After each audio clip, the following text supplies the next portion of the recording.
Hey guys, I'm going to do another separate video aside from my workouts, um, basically on things that make my back feel good.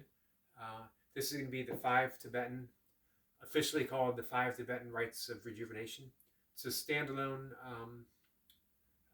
yoga plan, sort of like sun salutation, and it has, guess how many moves? 5. 7. 5. Oh, by the way, since my lovely assistant didn't say hi yesterday, we give her one more chance to say hi today. Say hi to the people. Hi.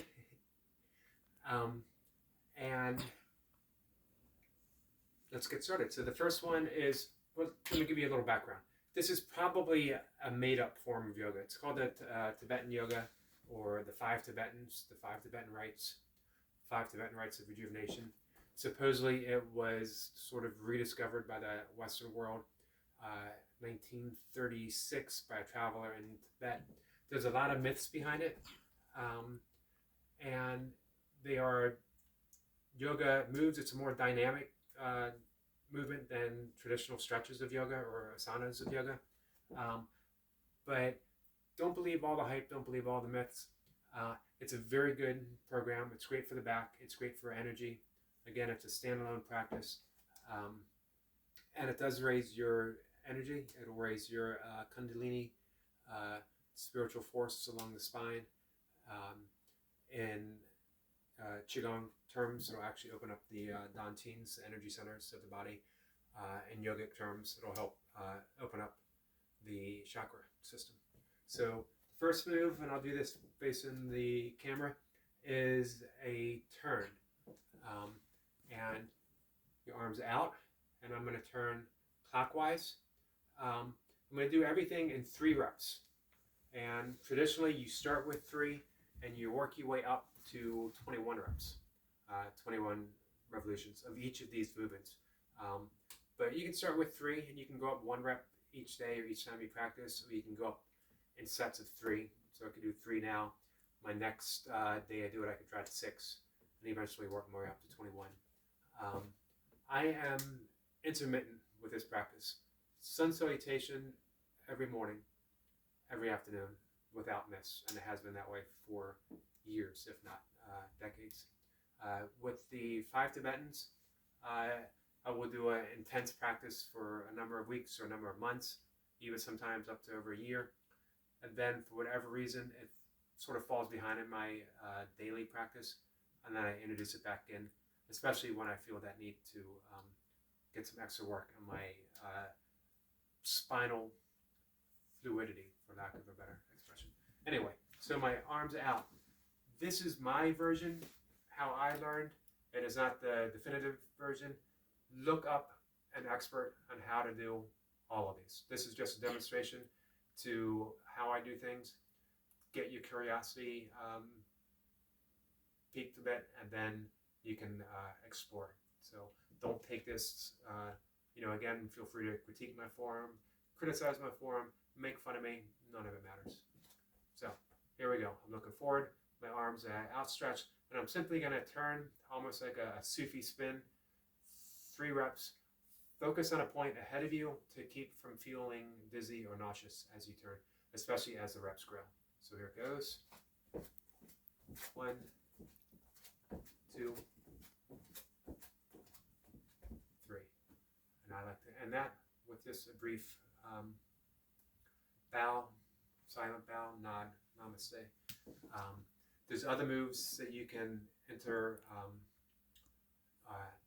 weave in this. I like to do forward bend and stuff like that in between the 5 Tibetans. Next, I go down on my yoga mat, and it's going to be a leg lift with a chin tuck. Now these are called bandhas in yoga, where there's an energy lock.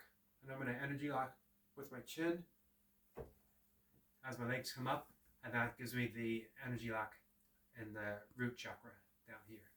So I go up. 1, 2,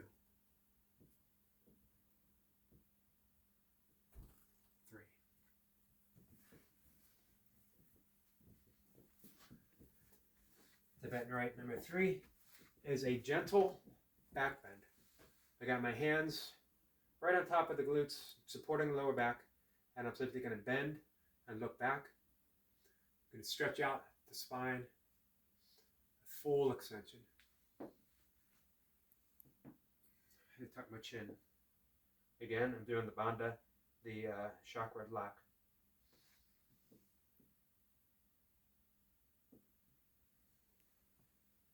I breathe in as I go out. Inhale, coming back. Chin lock. That was number 3. Number 4 is tabletop. And again, I got a chin lock down here. This seals in the energy. You can have your hands facing, fingers pointed outwards, or you can have your fingers pointed straight ahead. Either way, it's fine, and I've seen people do either way. And I'm going to go into the tabletop position.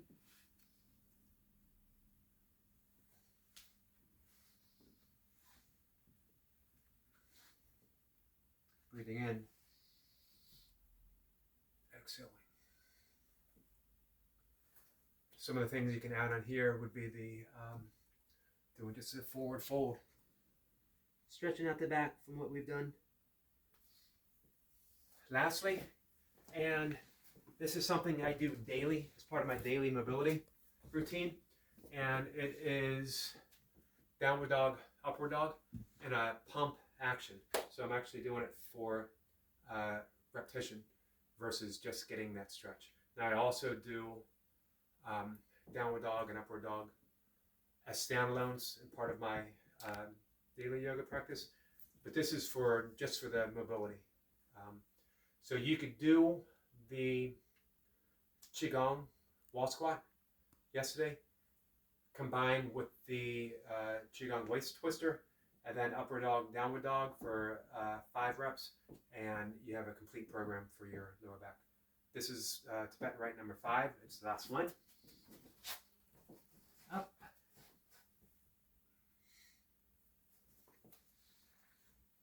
Breathe out. Breathe in. And